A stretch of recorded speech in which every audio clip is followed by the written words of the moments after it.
بسم الله الرحمن الرحيم. اللهم رب النور العظيم ورب الكرسي الرفيع ورب البحر المسجور ومنزل التوراة والإنجيل والزبور ورب الظل والحرور ومنزل القرآن العظيم ورب الملائكة المقربين والأنبياء والمرسلين.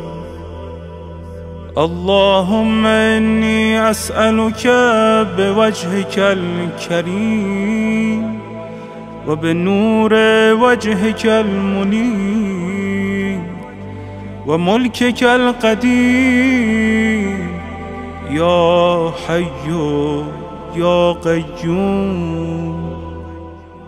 أسألك باسمك الذي أشرقت به السماوات والأرض وباسمك الذي يصلح به الأولون والآخرون يا حيا قبل كل حي ويا حيا بعد كل حي ويا حيا حين لا حي يا محيي الموتى ومميت الأحياء يا حي لا إله إلا أنت.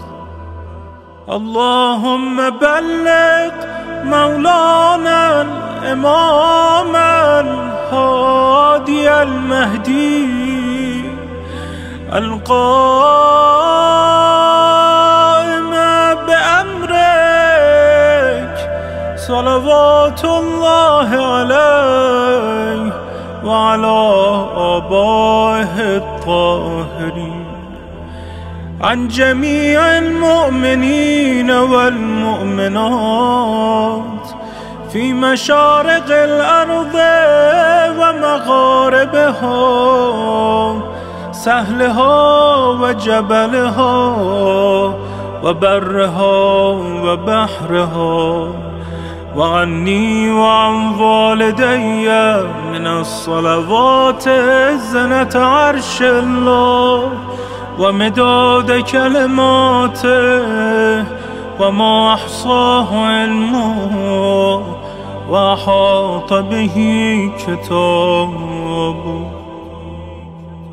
اللهم إني أجدد له في صبيحة يومي هذا وما عشت من أيامي عهدا وعقدا وبيعة له في عنقي لا أحول عنها ولا أزول أبدا. اللهم اجعلني من أنصاره وأعوانه والذابين عنه والمصارعين إليهم في قضاء حوائجه والممتثلين لأوامره والمحامين عنه والسابقين إلى إرادته والمستشهدين بين يديه. اللهم إن حال بيني وبينه الموت الذي جعلته على عبادك حتما مقضيا فأخرجني من قبري مؤتزرا كفني شاهرا سيفي مجردا قناتي ملبيا دعوة الداعي في الحاضر والبادي. اللهم أرنا الطلعة الرشيدة والغرة الحميدة، وجه ناظري بنظرة مني إلي، وعجل فرجه وسهل مخرجه، وأوسع منهجه، واسلك بي محجته، وأنفذ أمره، واشدد أزره، واعمر اللهم به بلادك، واحي به عبادك، فإنك قلت وقولك الحق، ظهر الفساد في البر والبحر بما كسبت أيدي الناس، فأظهر اللهم لنا وليك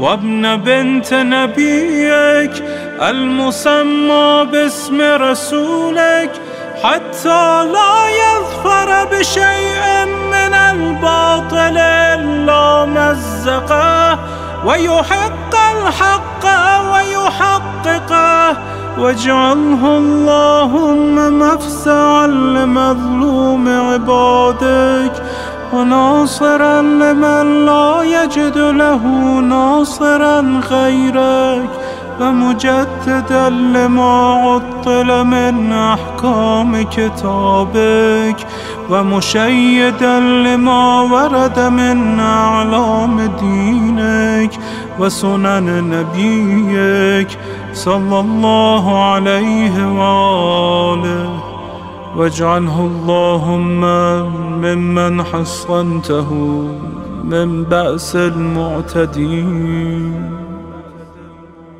اللهم وسر نبيك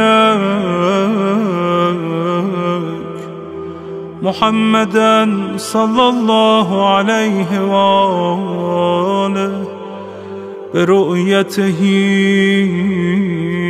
ومن تبعه على دعوته، وارحم استكانتنا بعده. اللهم اكشف هذه الغمة عن هذه الأمة بحضوره، وعجل لنا ظهوره، إنهم يرونه بعيدا ونراه قريبا، برحمتك يا أرحم الراحمين. العجل العجل يا مولاي يا صاحب الزمان، العجل العجل